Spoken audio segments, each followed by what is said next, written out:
नमस्कार दोस्तों, आपका बहुत बहुत स्वागत है आपके अपने यूट्यूब चैनल में। तो आज हम लेकर के आए हैं आपके सीटेट हिंदी पेडागोजी के लिए कुछ महत्वपूर्ण प्रश्न।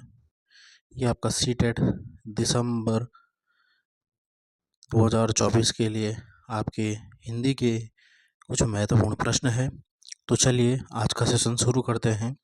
सबसे पहला प्रश्न क्या कह रहा है, उत्तर प्रदेश के पूर्वी भाग में बोली जाने वाली हिंदी उत्तर प्रदेश के पश्चिमी भाग में बोली जाने वाली हिंदी से भिन्न है। इस भिन्नता का क्या कारण है? ठीक है, यानी अलग अलग क्षेत्र अलग अलग जगहों में क्या है, बोली चेंज हो जाती है। तो ये क्या है, मतलब ये क्यों हो रहा है ऐसा? वे हिंदी की बोलियां हैं, वे विभिन्न भाषाएं हैं, वे हिंदी की एक बोली के संबंध रखती है, या फिर वे आने वाले समय में विभिन्न भाषाओं का दर्जा प्राप्त कर लेगी। ठीक है, कि उत्तर प्रदेश के पूरे भाग में बोले जाने वाली हिंदी अलग होती है प्रदेश के पश्चिमी भाग में। तो इसका मतलब क्या है, विभिन्न भाषाएं हैं वो। ठीक है, दूसरा ऑप्शन इसका सही आंसर हो जाएगा, ऑप्शन सेकंड। निम्नलिखित में से कौन सा भाषा अधिगम के संबंध में सही नहीं है? यानी आपको क्या है, गलत ढूंढना है। सही नहीं यानी आपको क्या है, गलत ढूंढना है। किसके बारे में? भाषा अधिगम के बारे में, यानी लैंग्वेज लर्निंग के बारे में। सॉरी, कहाँ यहाँ पे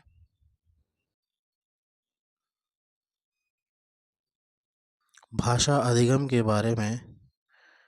भाषा अधिगम यानी लैंग्वेज लर्निंग इसे हम बोलेंगे आपका। ठीक है, भाषा अधिगम के बारे में कौन सा कथन सत्य नहीं है? भाषा मुख्यतः अपने उद्देश्यपूर्ण प्रयोग के माध्यम से विकसित होती है।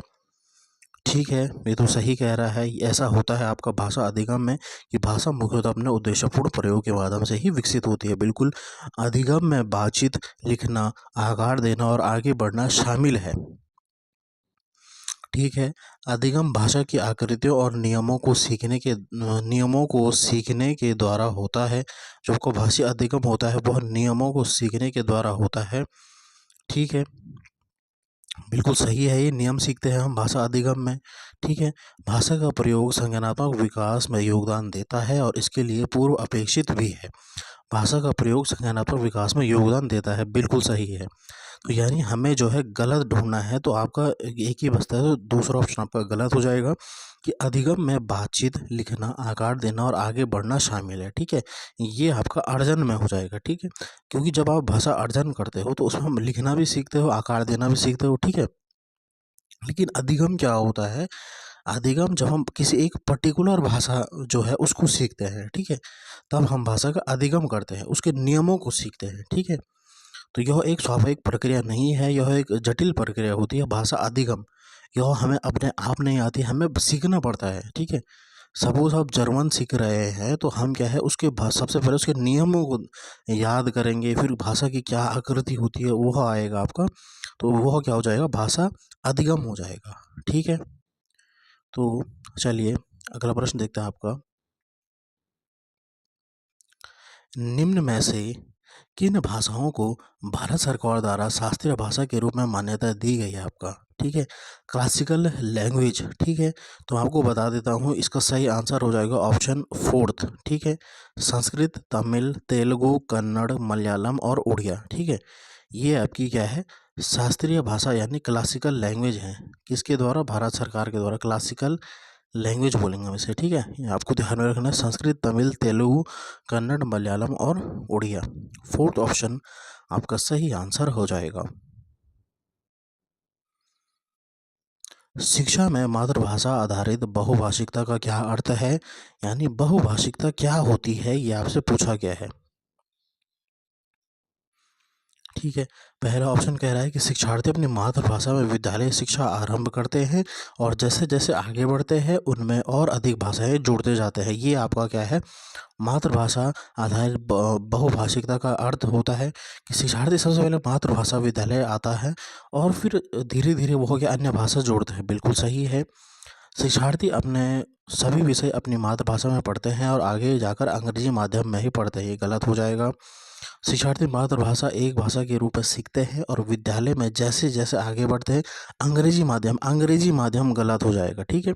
ऐसा कुछ नहीं है आपका, क्योंकि बहुभाषिकता में बच्चा सबसे पहले मातृभाषा सीखता है और जब वो अपनी कक्षा में जाएगा तो वह अपने दोस्तों के साथ मिलेगा तो उनकी अन्य भाषा भी सीख जाएगा, केवल अंग्रेजी भाषा ही नहीं सीखेगा, ठीक है। ये कह रहा है, चौथा कह रहा है कि शिक्षार्थी कक्षा 1 से ही अंग्रेजी सीखते हैं। अंग्रेजी सीखना मैंने बोला गलत हो जाएगा। इसका सही आंसर हो जाएगा ऑप्शन फर्स्ट, बहुभाषिकता के जो है अर्थ में आपको बताना है, तो फर्स्ट ऑप्शन आपका सही आंसर हो जाएगा। चलिए अगला प्रश्न देखते हैं आपका। विद्यालय शिक्षा में बहुभाषावाद किस प्रकार से एक संसाधन है, ठीक है। बहुभाषिकता जो होती है वह एक संसाधन के रूप में हमारा कार्य करती है, तो यहाँ वो पूछ रहा है किस प्रकार से यह एक संसाधन है, आपको बताना है।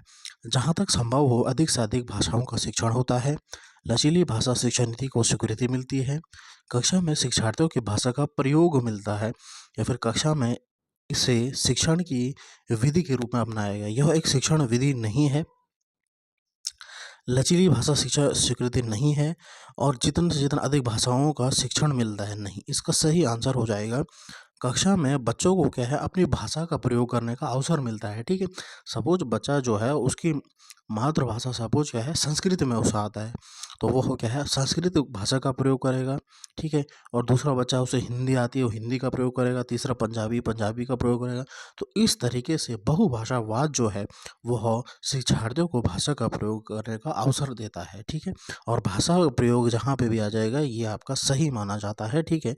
पॉजिटिव माना जाता है भाषाओं का प्रयोग, ठीक है। चलिए अगला देखते हैं आपका। जब कोई बालिका नई भाषा सीखती है वह उस भाषा को बोलने व उसके प्रयोग के लिए कुछ समय लेती है। इस अवधि को किस रूप में जाना जाता है, यानी जब कोई बालिका जो है वह नई भाषा सीखती है और उस भाषा को बोलने के लिए वह कुछ समय लेती है, तो अवलोकन अवधि, मौन अवधि, चुनौतीपूर्ण अवधि, बलबलाना अवधि। बलबलाना नहीं होगा, चुनौतीपूर्ण भी नहीं होगा। अवलोकन यानी ऑब्जर्व करना ये भी नहीं होगा, तो एक ही बस आपका उसे हम बोलेंगे मौन अवधि, ठीक है। यानी नई भाषा सीखने से पहले बच्चा क्या है उसका कुछ समय लेता है, तो उसे हम क्या बोलते हैं कि मौन अवधि आ जाएगा आपका, ठीक है।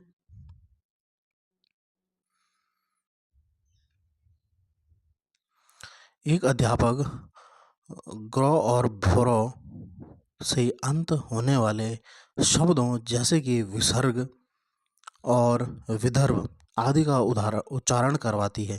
शब्दों के इन जोड़ों को किस रूप में जाना जाता है, तुलनात्मक जोड़े, विपरीतात्मक जोड़े, तुलनीय जोड़े, या फिर विषम जोड़े। तो जैसे विसर्ग है और इसका क्या बोल दिया, एक शिक्षिका ने बोल दिया कि विसर्ग है और विदर्भ है, तो ये दोनों क्या कौन से कहेंगे, ये बोलेंगे तुलनात्मक जोड़े। ए ऑप्शन इसका सही आंसर हो जाएगा।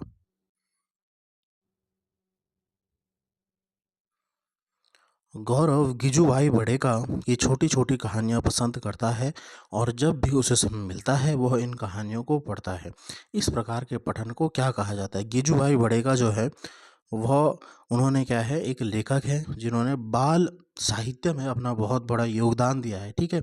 इन्हें हम क्या बोलते हैं, गिजुभाई बड़ेका जो है उन्हें क्या है मूँछों वाली माँ भी कहते हैं, मूँछों वाली माँ, ठीक है, क्योंकि यह बच्चों को इतना पसंद करते थे, ठीक है। चलिए इनके बारे में देखते हैं कि यहाँ पे पूछ रहा है कि गौरव जो है गिजुभाई भटेगा की छोटी छोटी कहानियाँ पसंद करता है और उसे जब भी समय मिलता है वह उन कहानियों को पढ़ता है। तो इस प्रकार के पठन को क्या कहेंगे हम, सरसरी तौर पर पढ़ना, बारीकी से पढ़ना, विस्तार से पढ़ना, या फिर तीव्रता से पढ़ना, ठीक है। तो यहाँ पे गौरव कौन सा पठन कर रहा है, तो जब उसे इंटरेस्ट है उन गिजुभाई भटेगा की कहानियों में तब वह उसे पढ़ रहा है, ठीक है।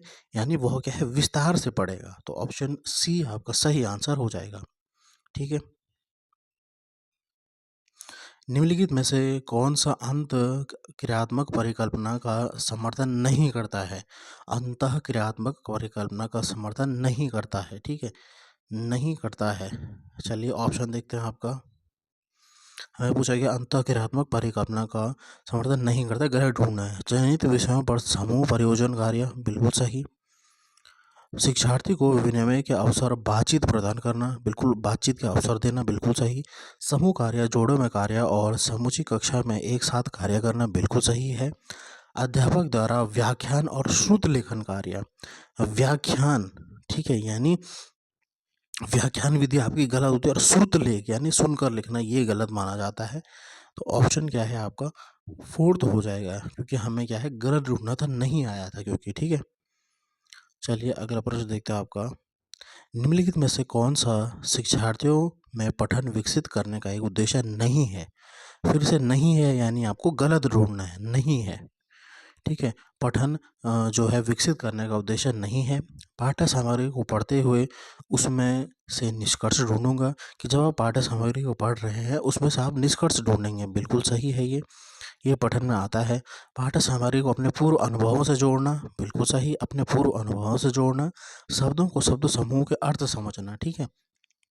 अध्यापक द्वारा जोर जोर से बोलकर पढ़ने के बाद उसे दोहराना, दोहराना यहाँ पे आपका गलत माना जाता है। दोहराना, रिपीटिशन करना, ठीक है, बच्चे को प्रैक्टिस देना, ये गलत हो जाएगा। तो यही आपका क्या है, आंसर हो जाएगा। और इसका मतलब शब्द शब्द अर्थ समझना, ये भी आपका सही होता है पठन विधि में, ठीक है। तो 3 आपके सही हो गए, जो गलत है वो है आपका चौथा। और हमें पूछा गया था क्या नहीं है उद्देश्य, तो चौथा इसका सही आंसर हो जाएगा आपका यहाँ पे, ठीक है। अगला देखते हैं। आज तक कक्षा 6 में एक वाक्य का उदाहरण देकर व्याकरणिक अवधारणा मिश्रित वाक्य की पहचान करवा रही है। वह अपने विद्यार्थियों को बहुत से वाक्य देकर अभ्यास करवा रही है और बाद में सरल वाक्यों से मिश्रित वाक्य बनाने का काम देती है। इस युक्ति को क्या कहा जाता है? कि जो है आस्था जो है वो कक्षा 6 में है, और वाक्य का उदाहरण देते हुए वह क्या करती है, सबसे पहले मिश्रित वाक्य बनाने का काम, सरल वाक्य देती है और उसके बाद क्या है, मिश्रित वाक्य देती है। तो वह इस विधि को क्या कहा जाएगा आपका, ठीक है। शिक्षा शास्त्रीय व्याकरण, अध्ययन, संलग्नता, विमर्श, गहन अभ्यास द्वारा व्याकरण, या फिर प्रस्तुतिकरण, अभ्यास, परिणाम, ठीक है। इसका सही आंसर हो जाएगा प्रस्तुतिकरण, प्रस्तुतिकरण, अभ्याम, परीक्षण, ठीक है। इसमें क्या होता है, सबसे पहले हम सरल चीज़ें जो बच्चों को आती है वह देंगे, और उसके बाद क्या है, आप जो है उन्हें क्या है, मिश्रित वाक्य देंगे, यानी थोड़ा टफ जो देंगे, ठीक है। तो यही आपसे पूछा गया है, तो वो इसका हो जाएगा फोर्थ ऑप्शन, ठीक है।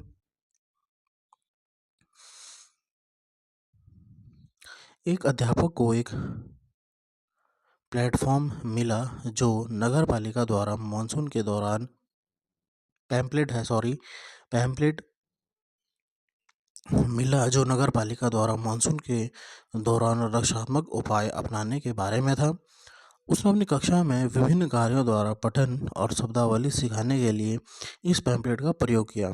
इस पैम्पलेट को क्या कहा जा सकता है? इस पैम्पलेट को क्या कहेंगे आप?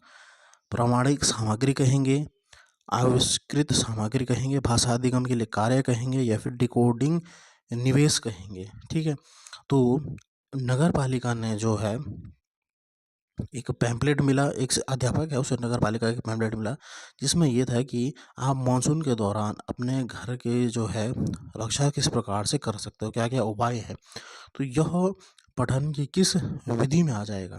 तो ये किस कार्य के लिए है आपका? ये है आपका भाषा अधिगम के लिए कार्य, ठीक है।